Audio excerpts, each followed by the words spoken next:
in the 40s and 50s right now, right at the turn of the year. New Year's Day is coming up in a couple of days. The stubborn plants that would not die from last year's garden are still producing. They still have flowers. I've got some big eggplants ripening here. They're ready now. They're crunchy, they're green, they're pleasant. But if I leave them alone a while, they'll be sweet when I pull them. And the eggplant refuses to die. And it's making odd fruit sometimes. Twinned fruit. Strange. Mike calls this my perverted garden. I'm waiting for a parsnip like a thingy one day.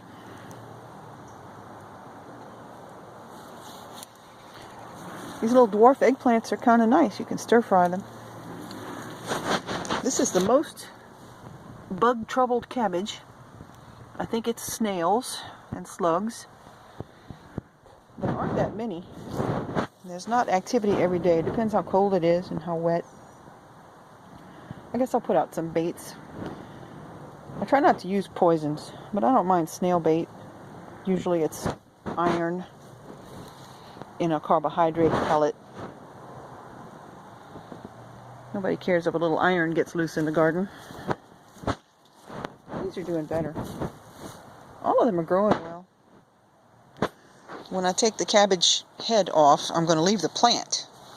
And all other things are going well. There'll be some smaller cabbage heads, and of course I can use the loose leaves anytime.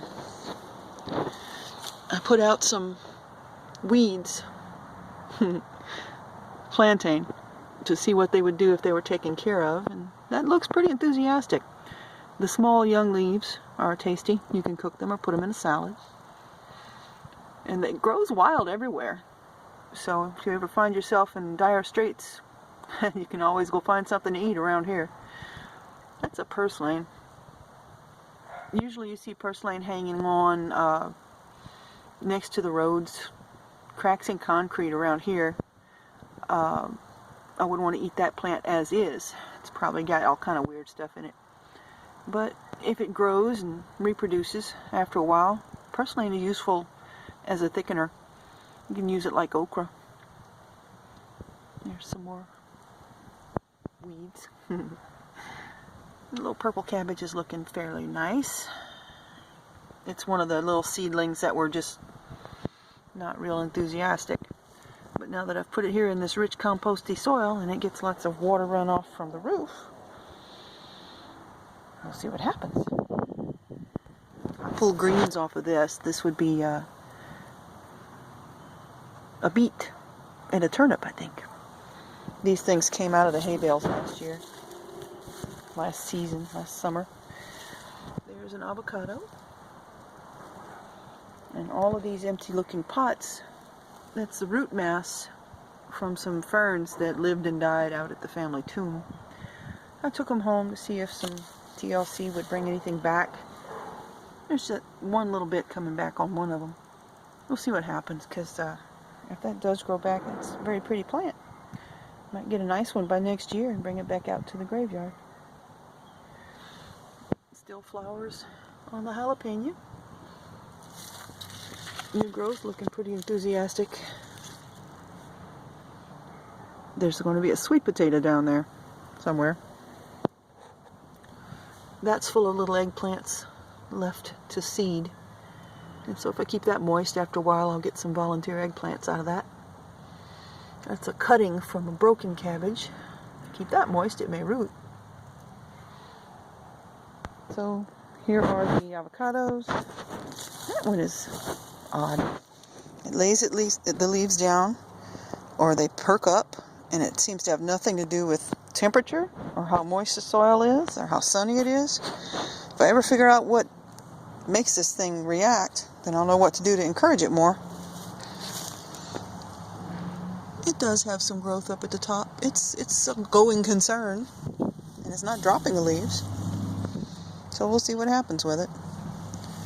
You can see brown spots on the edges of some of the leaves, especially like on this one, because that's where it had been brushing up against the bricks. This area gets some nice sunlight and stays relatively warm. So when the breezes blow and the leaves brush against the bricks, there's some damage to the leaves, and it'll keep the plant going, even if we get a light freeze. So we'll see. Come spring, we'll trim them up, fertilize them again, and see what they do. I noticed this one is putting out a lot of little branches, little sprouts on the trunk. I wouldn't want to encourage it necessarily until it's planted in the ground. But then again, if those develop well, I could probably take cuttings and root them, so it'll be useful. Garden in a bag. These are different cuttings, extra plants that needed to be moved. Broccoli, purple cabbage, purple basil, a piece of mother-in-law tongue or two, mint, lots of mint.